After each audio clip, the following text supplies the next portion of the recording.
అందరికీ నమస్కారం. నేను మీ బిసిరెడ్డి. ఇది కేవలం నా వ్యక్తిగత అభిప్రాయం. ఎవరు మనోభావాలన్నా బాధపడితే దయచేసి క్షమించండి. నేను సహజంగా ఏమనుకున్నానంటే 2024లో తెలుగుదేశం పార్టీ అధికారంలోకి వచ్చిన తర్వాత మొదటి 2 ఏళ్ళు చంద్రబాబు నాయుడు గారు ముఖ్యమంత్రిగా ఉంటారు, తర్వాత నారా లోకేష్ గారు ముఖ్యమంత్రి అవుతారు అనేది నేను ఎక్స్పెక్ట్ చేసినటువంటి విషయం. నేనే కాదు, చాలామంది అనుకున్నారు ఒక 2 ఏళ్ళు చంద్రబాబు నాయుడు గారు ఉంటారు, తర్వాత లోకేష్ గారు ముఖ్యమంత్రి అవుతారు అనేది.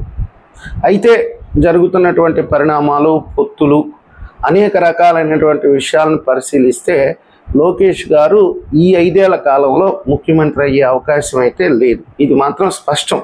ఎందుకంటే కొంచెం రాజకీయ పరిజ్ఞానం ఉండేవాళ్ళు కొంచెం లోతుగా ఆలోచిస్తే ఇది ఇప్పుడు జరగనటువంటి పని.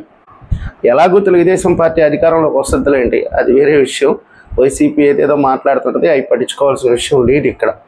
అయితే ఈ మధ్య కాలంలో కొంతమంది వాళ్ళ అభిప్రాయాన్ని అయితే వ్యక్తపరుస్తున్నారు. లోకేష్ గారికి పార్టీ బాధ్యతలు అప్పగిస్తే బాగుంటుంది అని. బుద్ధా వెంకన్న గారు కూడా అదే అభిప్రాయాన్ని వ్యక్తపరిచారు. ఇక్కడ మీరందరూ అర్థం చేసుకోవాల్సినటువంటి విషయం, గమనించాల్సినటువంటి విషయం ఏంటంటే 2019లో తెలుగుదేశం పార్టీ ఓడిపోయిన తర్వాత 23 స్థానాలకు పరిమితం అయిపోయిన తర్వాత నాలాంటి వాళ్ళు ఎందరో అనుకున్నది ఏంది, తెలుగుదేశం పార్టీ పని అయిపోయింది, ఇక బతికి బట్ట కట్టడం అనేది జరిగే సమస్య లేదు. చంద్రబాబు నాయుడు గారు నిర్ణయాలు తీసుకోవడంలో చాలా ఆలస్యం చేస్తాడు. ఆయన నాంచి అంతా దగలబడిపోయిన తర్వాత ఒక నిర్ణయం తీసుకుంటే అది సక్సెస్ కావచ్చు, ఫెయిల్యూర్ కావచ్చు.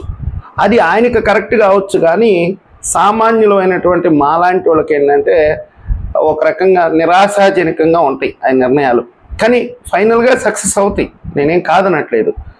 ఇలాంటి సందర్భంలో తెలుగుదేశం పార్టీ జగన్మోహన్ రెడ్డి గారిని ఎదిరించి బతకద్దా, అసలు 2024లో తెలుగుదేశం పార్టీ పార్టిసిపేట్ చేస్తుందా ఎన్నికల్లో అనుకున్నాం. ఎందుకంటే పక్కన తెలంగాణలో చూస్తున్నాం కాబట్టి ఇక్కడ పరిస్థితి కూడా అలాగే తయారవుతుందేమో అనుకున్నాం.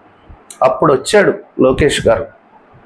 నేను ఆశ్చర్యపోవడమే కాదు, నాలాంటి వాళ్ళు ఎందరో ఆయన చూడ్డానికే ఎగబడ్డారు.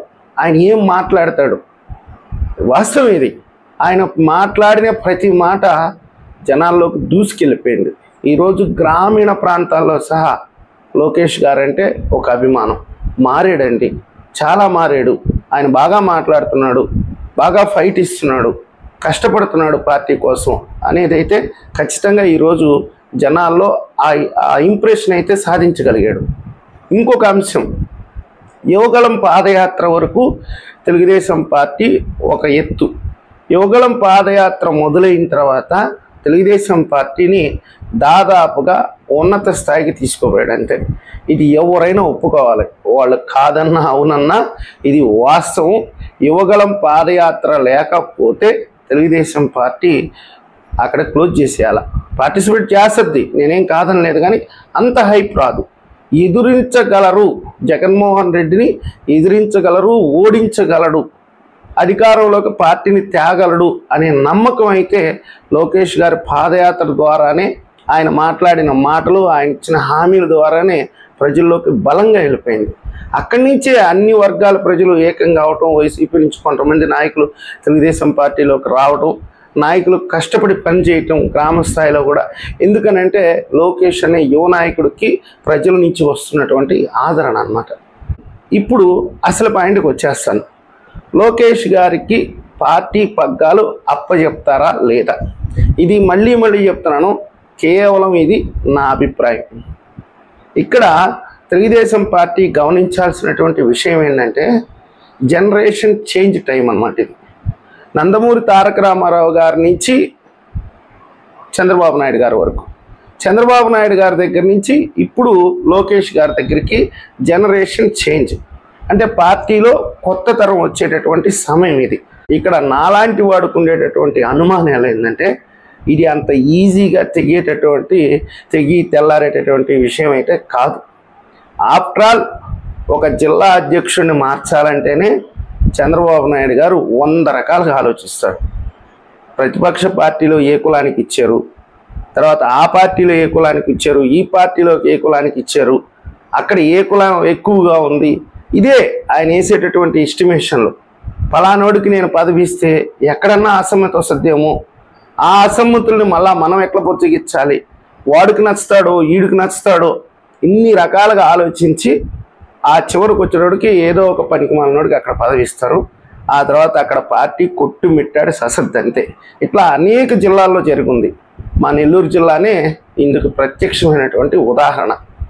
కాబట్టి ఈరోజు లోకేష్ గారికి పార్టీ పదవులు అంటే పార్టీని అప్పగిచ్చేటటువంటి విషయంలో ఆయన అనేక విషయాలను పరిగణలోకి తీసుకోవచ్చు.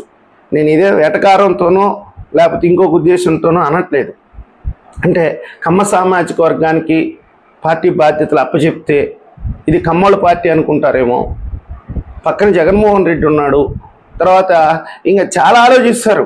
ఈ మామూలుగా కాదు.